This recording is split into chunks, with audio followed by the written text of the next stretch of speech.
દર્શક મિત્રો, વેલકમ ગુજરાત ન્યૂઝમાં આપનું સ્વાગત છે।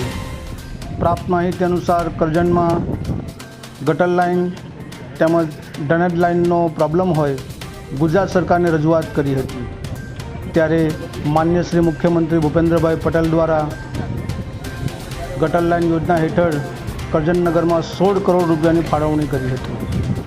તે નિમિત્તે જૂના બજાર કોલેજ રોડ 512 વિસ્તારમાં માન્ય શ્રી ધારાસભ્ય અક્ષયભાઈ પટેલ તેમજ ત્યાંના સ્થાનિક કોર્પોરેટર મોહમ્મદભાઈ સિંધી દ્વારા ખાતમુહૂર્ત કરવામાં આવ્યું હતું। Bureau report Manoj Solanki.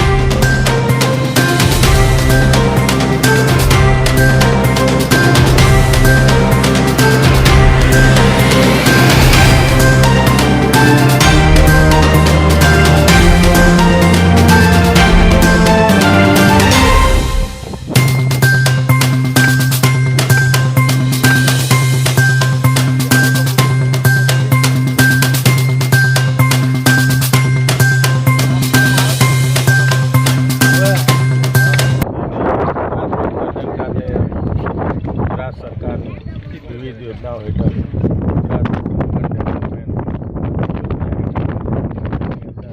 16 કરોડના ખર્ચે સમગ્ર કરજણની અંદર જે પાણીના ડ્રેનેજના પ્રોબ્લેમ હતા એ પ્રોબ્લેમ સોલ્વ કરવા માટે ગુજરાત સરકારે જે રજૂઆતો કરી અને માનનીય ભૂપેન્દ્રભાઈ પટેલની સરકારે કરજણ નગરને 16 કરોડ રૂપિયાની રકમ ફાળવી અને આજે 16 કરોડના જે ગટર યોજના છે એના ખાતમુહૂર્ત આજે કરજણ 512 વિભાગની અંદર જૂના બજાર ખાતે કરવામાં આવ્યું છે અને આવનારા દિવસોની અંદર સમગ્ર કરજણની અંદર 16 કરોડના ખર્ચે આ ગટર યોજના હેઠળ તમામ લોકોને સુવિધા અને સવલત ડ્રેનેજની ઊભી થાય એ રીતેની આ કામ શરૂઆત કરવામાં આવી છે।